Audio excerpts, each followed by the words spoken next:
Hello everyone, welcome back to the Empower Journal, the space where we talk about building the life you actually want to live. And to directly get into the episode, I've been really looking forward to this one content because today we are talking about climate action.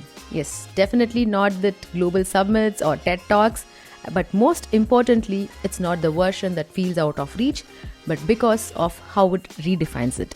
So this is about ownership, about choice, about what happens when someone decides they are done waiting and ready to act. My guest today is Prasiddhi Singh, one of India's youngest climate advocates. She has planted thousands of trees. She's spoken to global stages. She's been lighting up conversation about sustainability long before most people her age even thought about it. What I love about her story isn't just what she does, it's that she just started. No big plan, no special permission, just a decision.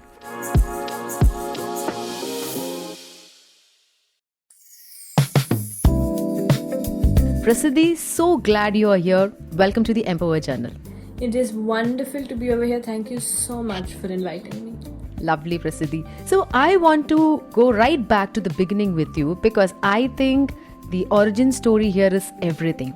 Do you remember the moment it clicked for you? Like the moment you looked at the world around you and thought, okay, I need to do something about this. What was going on for you then? I never started out as an environmentalist or as a climate advocate, a global speaker, from always.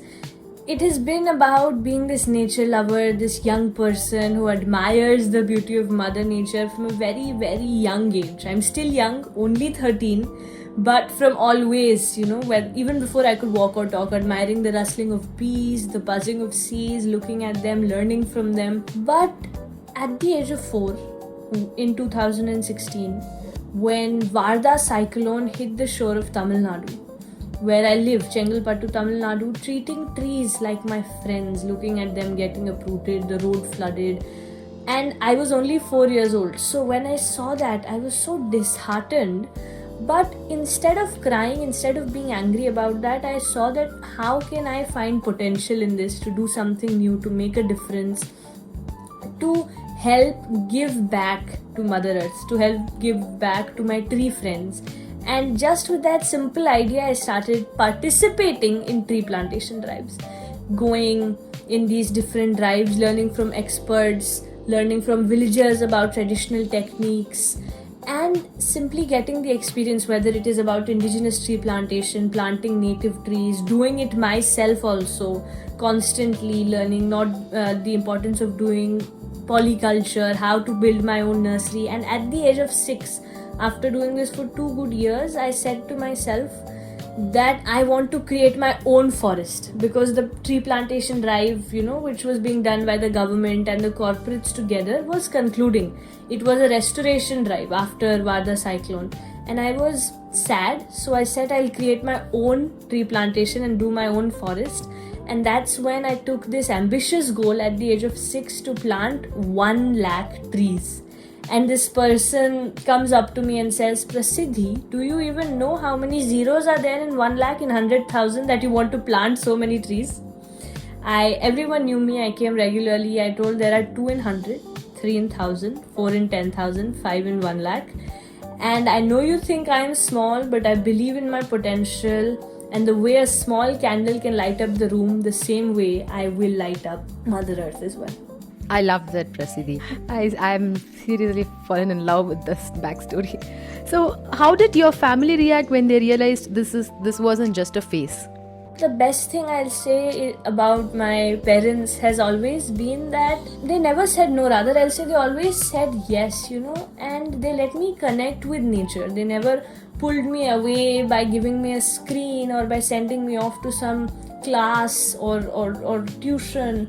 Rather, they always encouraged me to spend time in nature. We're on a walk, and in the middle of the walk, if I simply sit down and I start admiring at a frog when I was younger, or even now, I go and then I'm somewhere in nature, they never said no. And I think that is what helped me build this unbreakable bond. And they knew that most probably I'm going to take this somewhere and do something, and they let me figure things out myself. Lovely, because they've also realized that you didn't wait for the right time and you just kept moving, and they joined the cause. Lovely. Okay, so what I find kind of wild about your journey is that your voice hasn't stayed local. You know, you've been on global stages in front of some pretty serious conversations and audiences, which is a whole different thing altogether. What was that like for the first time? Like you're standing there about to speak to the world leaders or a global audiences. What's going through your head? So, as I told you, for me, it has always been about the message, about the intention, and somehow the way to channelize that or to achieve that is something I felt I discovered along the path. Because, for instance, when I took the goal that I want to plant 1 lakh trees, right? At that point, I was only 6. I was questioned by so many people when I went out, because it's one thing to have a goal and another to implement it. When I went out talking to government school principals, headmasters, gradually from doing it in schools, I started doing it with farmers, villagers, gradually doing it with panchayat, with government official, with corporates. And I realized step by step that how this problem, I saw this gap, this very big gap, that on the grassroots we have these solutions. We have indigenous solutions, we have young people who want to do something, but on the global level where policies are being built, it is on the global level there is a need for these voices to be represented and a need for the laws, policies, the funds to come to the grassroots level. And that is what helped me identify the need, because when you know why you belong over there, you can represent yourself. I never went there as a young person who wanted to just simply explore the place or because it was a global forum. I went there because I had a reason and because I knew what I was doing in that space. Because I knew how important it was to represent young people and, more importantly, our grassroots communities, our panchayats, our solutions. And I think the biggest thing was that I never let anyone go in my head. I believed in myself. I kept going along the way, and whether it was global conversations in UN, at global climate conferences, speaking to people, I ensured that intention stayed, and definitely I kept learning along the way, learning from different people, finding the motivation. And I've always believed that there are people to help, and they do help you. It is just that you need to keep going along the way. You need to continue. Because yes, there are more people who might try to stop you, but that does not mean that positive people don't exist. And it is your responsibility to stay positive enough to find them. That makes totally sense. I mean, that makes so much of sense, in fact. So does it ever feel like a lot of pressure to you being seen as the voice of young people on something this big? Pressure, recently I'm sure you would have heard that pressure is a privilege. And yes, I agree, pressure is a privilege, but the truth is that I never felt pressure because, let me rephrase it, I never saw it as pressure because I saw it as passion, right? And the moment passion comes into picture, you just forget pressure. The lines of pressure start fading for you, because then you can go to any limits. Yes, I'm a full-time student. I go to school and then I run an organization. I go to events, I do plantations. While in the middle of it, I'm writing exams. The next day I am having a flight. I come back, I have a tree plantation. I write an exam. The next day when I have break, I do a shoot, come back, study. And it does get hard to balance this. But I think the biggest part is passion and what you said, the pressure representing young people. I think that is my motivation, right? When I go to rural schools and I see those little girls, when I give them the fruit saplings, their smiles, their joy. When I go to international schools, I was working on a project recently with the International School of Frankfurt. And over there, when I was speaking to those children, and some of them even wrote letters and messages to me about how they like trees, they want to do something. They even did a pen pal project. When I do internships for students over here, college students in India, and several different institutions, whether they are management students, whether they are medical students, everyone gets involved in this journey of climate and environment. And when they write to me that I was able to do this, when they work with me, and when I see that I recently launched my AI platform, so when I see that young people are able to find solutions through these platforms, through these activities, I think that motivates me that no, I need to push my limits for them, for us, so that we can be represented on these forums. Wow, I didn't expect that at all, but absolutely interesting. We kind of realize that, of course, you are onto something really big and important, because when a young person talks about the future, it just lands completely different. There is something about that it cuts through as well. So let's talk about the harder side of this, because leadership is tough at any age, I would say. But doing it as a young person, there is a particular kind of resilience that takes. Has there ever been a moment where you felt like people just weren't taking you seriously because of your age? And if so, how did you deal with that? I won't deny that certainly people underestimated me. I even was mentioning it earlier, right? That when whether it was when I was 6, whether it was when I grew up, but I never let them get in my head. And I think that was the most important part. I believed why I was there. I knew I was there for a reason. And I ensured that through my work and through my action, I was able to prove my capabilities. Because when you are driven and you have an aim, then people understand that. Maybe it takes time for people to understand, but the biggest thing is that you don't let them stop you. And gradually the people who initially doubted me now became some of my largest supporters. So that is what matters. Okay, so let me ask you this. So what would you say to a young person who wants to speak up but keeps talking themselves about of it? I think that to a young person who wants to speak up, I feel that as Generation Alpha especially, we are a generation who is driven, who is talented, and who has the potential to make a difference. But often we let people get into our heads, and we let we feel that we don't have a space. But the most important part, which I keep saying again and again, is that we believe in ourselves. Because if a small 4mm seed has the potential to become a 400 feet tall tree, as young people equipped with AI, equipped with the modern tools, equipped with knowledge at our fingertips, and more importantly, if alongside technology we start taking inspiration from nature, spending time in nature, working on our compassion, our kindness, our skills, I'll say some of the most simple things, whether it is our memory, whether it is our critical thinking, whether it is our cognitive skills. Spending time in nature helps us improve that, and it helps us deal with what is becoming the biggest roadblock for young people, which is not letting us achieve our full potential, which is anxiety. We are so anxious by doom scrolling on Instagram, and whether it is when we look at other people, whether it is when young people look at how terrible the world is becoming right now. Every third day World War III is trending. So naturally young people are worried that here we are studying for our exams and tomorrow we don't know whether we have a future. I think what is important is that we go from doom scrolling to bloom scrolling, spend time in nature, and learn from the world around us.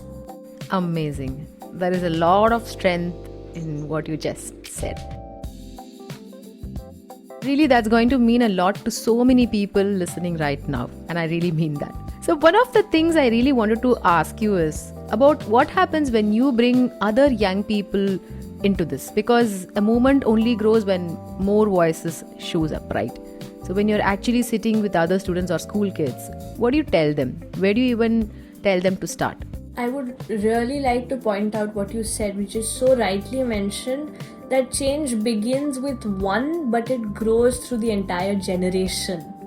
only when we all adopt it, and only when we all believe in it and take action. Belief is step one, but action is what will help us achieve our goals. And this is what I like to share with everyone whenever I go to schools. I have had the opportunity to meet a lot of people, to work with a lot of these school students, and the biggest part is identifying. Everyone says that you should know whom you want to become, you should have an ambition, you should have a goal, but I'll say the biggest thing is to cultivate curiosity through hands-on learning, right? And to cultivate a growth mindset, because a growth mindset is what matters the most. It is your mindset that will take you to places. I'm a person of action. I believe in action. I absolutely believe that words are important to a limit, but actions are the one that prove it, right? Actions are the one that make change happen. But action is not possible without a growth mindset. You need to believe in yourself, you need to believe in your mission. That doesn't mean that you know where will you be in the next 10 years. It doesn't mean that you know whom you want to become. All it means is that you know what you want to do now. If you know that, you will figure out your way forward. That really stands out, and especially when you mentioned about the mindset. Great. So, do you think schools are doing enough to build this kind of awareness? Like, what's missing? Because you seem to visit and meet a lot of people and schools. What do you think is missing? I'll say that schools are certainly becoming more conscious, and that they have developed a sense that academics is not the definition of school.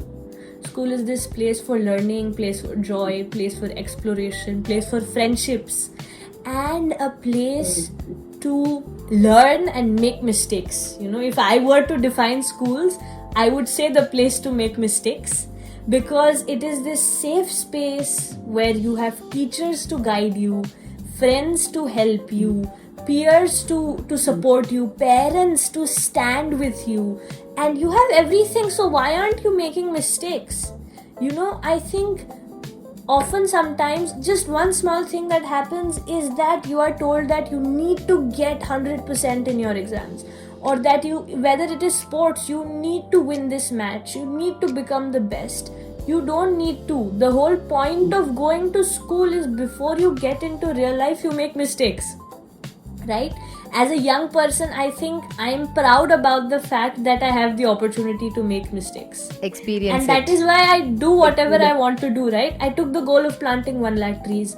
I didn't even know that you need money to buy trees. I just had a goal, right? I just had a goal. And sometimes this innocence becomes our superpower. And we should not let adults, we should not let this world that gradually, as we grow older, we stop thinking, we get bound by so many rules, we get bound by so many dependencies. We should not let that limit us, and use our childhood, use our time as a young person to make that difference. And I think schools are really starting to understand that. I was in some of the schools recently where, you know, they are promoting activities, where they are promoting connection to climate, and they themselves are advocating that academics is not the only way forward, and that change is what matters. Okay, so Prasthi, that leads me to this question. Is there a moment with another young person, something they said or did, that has genuinely stayed with you? There are so many moments. I mean, there are endless moments. Every time I go to a school or step into a conference where young people are sitting in the audience, I think I'm always surrounded by young people, whether it is after my speech, when they come up and they share what they liked in my speech, they share what they were going to do next inspired from my speech. And I think every one of those moments has stayed with me. When young people tell me that, you know, I also wanted to do something in climate action, but I thought I was too young, but looking at you, I felt that I can do this. I think that is what matters the most to me, because when I see this, I think I feel so happy that we are becoming the young leaders we are meant to be. Especially when I go to global conferences, and then there are other young leaders present over there whom I get to meet and connect and share ideas with, share the ideology with, because we understand how valuable we are towards shaping a better future. So I think every single one of these conversations has always stayed with me and been incredibly special for me, because somebody is working on poverty, somebody is working on healthcare, somebody is working on education, somebody is working on women's rights, human rights, young people's rights, someone is working for peace, right? Climate action, climate crisis, pollution, gender inequality, all of these different topics, AI, equality. I think this is what matters at the end of the day, that we raise our voices, believe in ourselves, and take action towards doing this. And recently, every conversation I've had with young people has been meaningful, and this is proof that we are becoming more aware, and we are becoming a part of the society as equal stakeholders. It's so beautiful how that works, like one conversation, one little moment, and suddenly someone else catches the fire. Lovely. So we are in this moment where climate change feels pretty overwhelming, I would say, sometimes. But then you talk to someone like you, it totally shifts a little. So when you think about the future, the planet, your generation, what's possible, what gives you hope? What are you holding on up to? Today, as we face this Anthropocene, where the geological age, the geological age of planet Earth, in which human activity has been dominant, I think as we see the statistics, by 2100 all the rainforests will be gone. By 2050 there will be more plastic in the sea than fish. By 2040 1 in 4 children will be living in areas with extreme water shortage. I think that it is telling us that we are definitely not going in the right direction, that we need to, yes, be hopeful, but we need to ensure that we are hopeful, we are aware of the reality. Both of them are important. You can't be completely hopeful and not know what is going on around you, but you can't be entirely disappointed and forget that there is a better future. And more important than both of them is a sense of responsibility. So hope, reality paired with responsibility, I think, is what is most needed at this point of time in order to face this climate crisis, and young people need to have this sense of responsibility. Okay. And also, if you could get one message to the leaders, not filtered, just straight from you, what it would be? I have had many opportunities to connect with leaders, in person, in real time, whether it was United Nations Secretary General, Mr. Antonio Guterres, the First Lady of Brazil, our Indian leaders, and several different other global leaders. And what I have always advocated for is that when you treat young people as equal partners, it is nation building, it is planet building, it builds creators, not merely consumers of the future. And that is what matters at this point of time. We are the present, and we don't just want the future to be smart, we also want it to be fair. And the only question left is whether you are ready to build it with us. Appreciate the way you're bringing that out so clearly. Okay. All right, Prasiddhi, we have almost come to the end of the show. So let's move into, let's basically shift the gears for the lighter note. I loved all your answers. Very honest and groundbreaking, I would say. So let's do a quick rapid fire. Are you in? Yeah, let's do this. Okay, first thing that comes to your mind. Don't overthink it, okay? Ready? Yeah. Cool. Ocean or forest? Okay, this is very hard. Forest. One word to describe the earth right now? Magical. Okay. A climate hero who actually inspires you? Bees. Okay, that's interesting. Your favorite tree?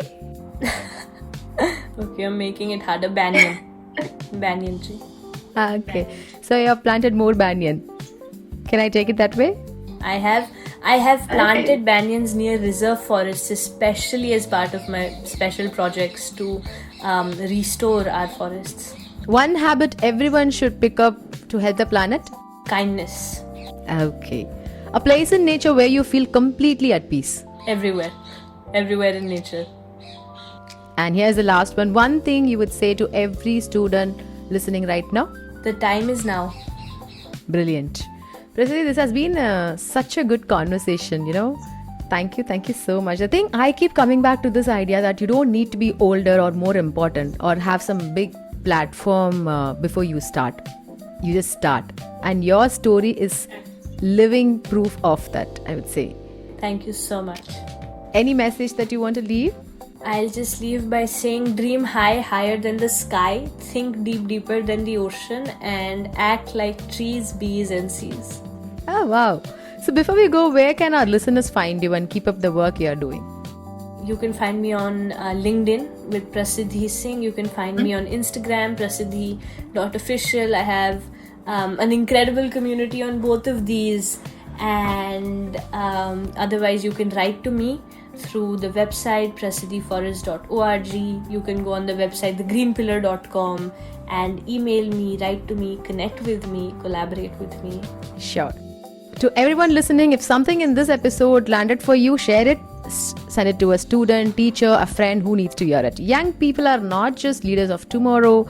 They're already reshaping things right now. And that's exactly what we just saw. Because sometimes the most powerful thing is just letting one voice reach one more person. So until next time, subscribe to the Empower Journal on Amazon, Spotify platform, and do keep sharing, keep creating the life you want to live. See you in the next episode of Empower Journal. Nandri. Nandri.